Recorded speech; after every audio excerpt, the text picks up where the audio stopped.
I worked out the other day, before 10 a.m, I'd seen 3 penises that I hadn't asked to see. If I'd walked out into the street to get a coffee and 3 men had flashed me on the way, I'd be in pieces, I'd be traumatised. But there is honestly something about when it's online, and I hate to admit this, I've become so used to it.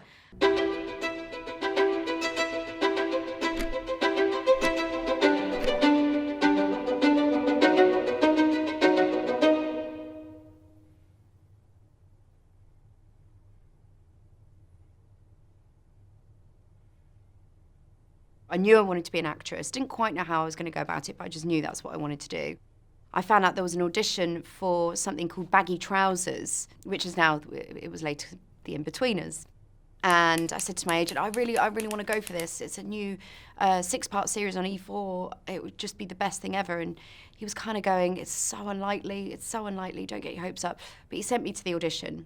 And on my 3rd audition, by this point, I wanted it so badly, and I knew that this job was going to change my life. I didn't know how big it was going to be, but I just knew that it was going to be big. And I turned around in the audition, and I would never do this now because I know the etiquette. I turned around and on my way out, I said, I'm just going to say, nobody else in that room can do this part better than me. Charlotte Hinchcliffe is made for me. And then I walked out and I got the part that day.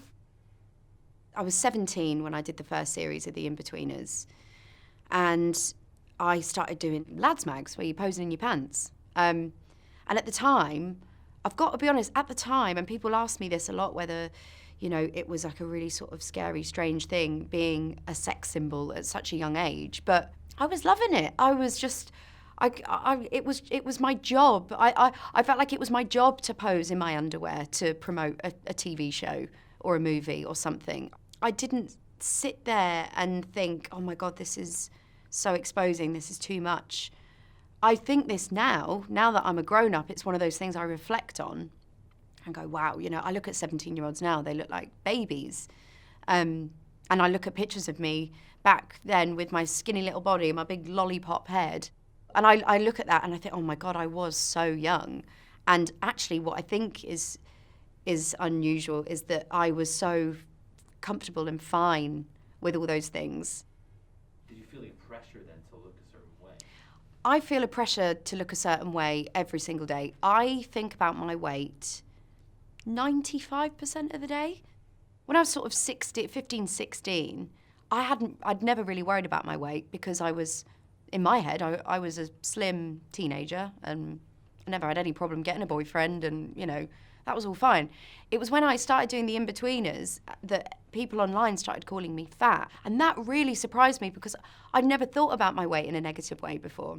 And because, a lot of actresses are much smaller, they're size 6 or 8, and I was a sort of size 10, 12 girl, and I've just never been able to get down to the size that people are expecting me to be. I don't know what people want from me.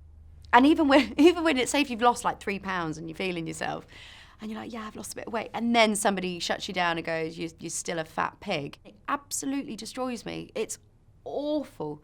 It's absolutely horrific. You also received some unwanted sexual comments online. What I've really noticed is that I'm so used to having men hurling abuse at me in the street or in a bar. I'm so used to that. I've had it my whole life. What I've been interested to see in the last decade, I guess, where social media is the biggest it's ever been, the online abuse and the sexual harassment is just out of control. It's completely out of control. For some reason, there's this blind spot where if it's online, you don't receive any consequence at all. How many sexual messages from strangers do you receive now?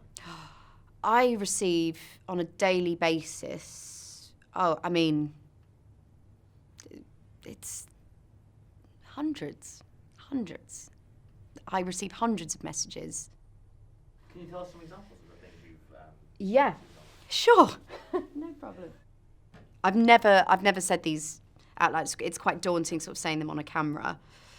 Let daddy make you come like the filthy slut you are. Let me impregnate you, you filthy cum whore. I know that you're a filthy cum slut. I know what you like. Oh, this is an interesting one. I'm a dad of 4 kids. Why don't you be naughty with me like you always are with everyone else and let this bad daddy spunk all over your face? No, thank you, daddy. I worked out the other day, before 10 a.m, I'd seen 3 penises that I hadn't asked to see. 3, cock shots that had been sent through. If I'd walked out into the street to get a coffee and 3 men had flashed me on the way, I'd be in pieces, I'd be traumatised, but there is honestly something about when it's online. And I hate to admit this, I've become so used to it. I just kind of go, oh, for fuck's sake, oh, God. When I get these messages, I do always look on their profile to kind of see I'm intrigued to see what sort of person they would be, what life they have.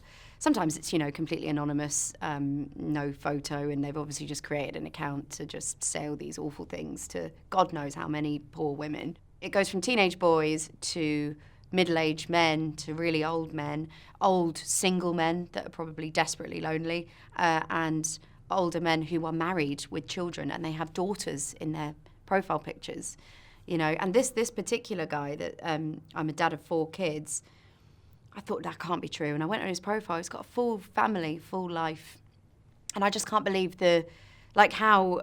how brazen he is to do that. Not assuming that I would come out and completely out him. I could easily do that. How does it make you feel when you read something like that? My heart's beating really fast at the moment. My heart's and I'm sweating. I think the words that I'm saying, I'm shaking as well, really strange. I think as well, because I've always been known as like a Charlotte Big Jugs girl. I'm Charlotte Big Jugs. I'm the fun party girl. I'm blonde. I've got boobs. I'm an outrageous flirt. What frightens me is that that is the persona that I've always put out there to people. So it's people saying to me, I know that's what you're like, so that's why I'm going to say this to you, because I think you're going to like what I'm going to say. I don't know. It makes me embarrassed, because it makes me go, well, this entire time I've posed in my underwear in lads mags, and I've written sketch shows about my one-night stands and laughed about it, and I've got a cleavage. My cleavage is out today. You can't help. There is a little thing in your mind going, yeah, but and I hate myself saying it, but you go, yeah, but what do you expect? What do you expect? And I go, oh my God, why am I thinking that? That's a terrible thing to think. Makes me question everything that I am and everything I put out there, and that's what makes me feel strange reading this out.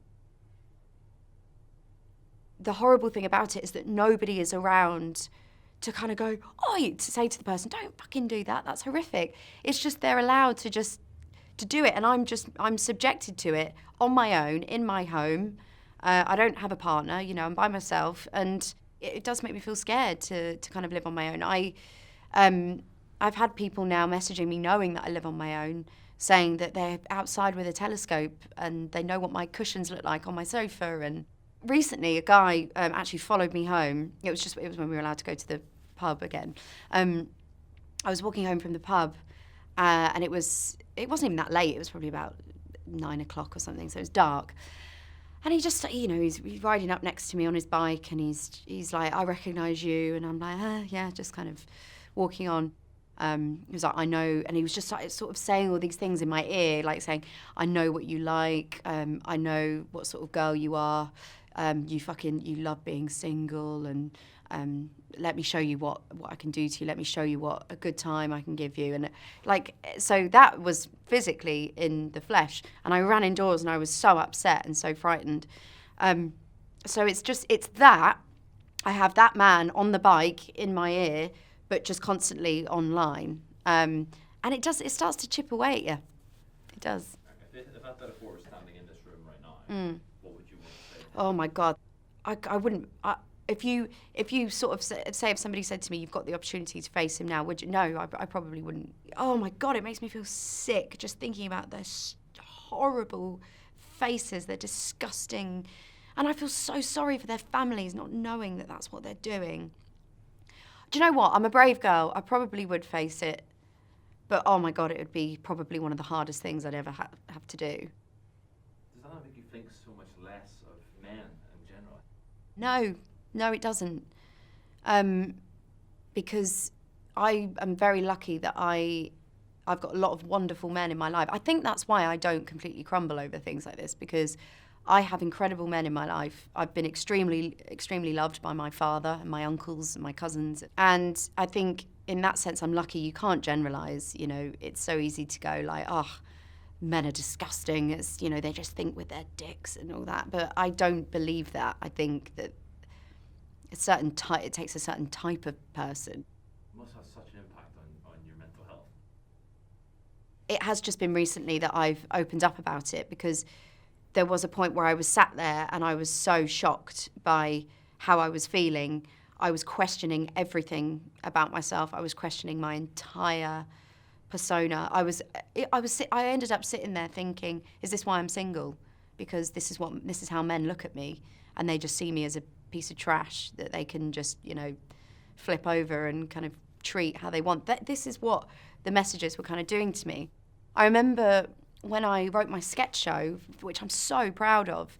It's the best thing I've ever done in my life, and I am a sexually liberated woman. I stand up there and I talk about all these things. The reason why I'm doing that is because I'm trying to take ownership again of my sexuality, because men my entire life have commented on my body, my boobs, the men that I've dated, and this is my way of taking back all that control and standing there and kind of saying, do you know what?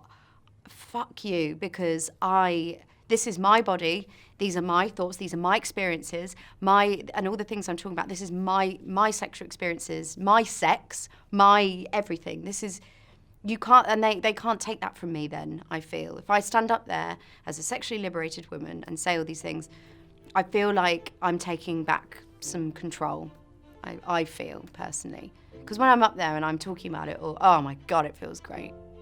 It really does feel like I'm kicking every single guy in the bollocks that has ever said anything along those lines to me.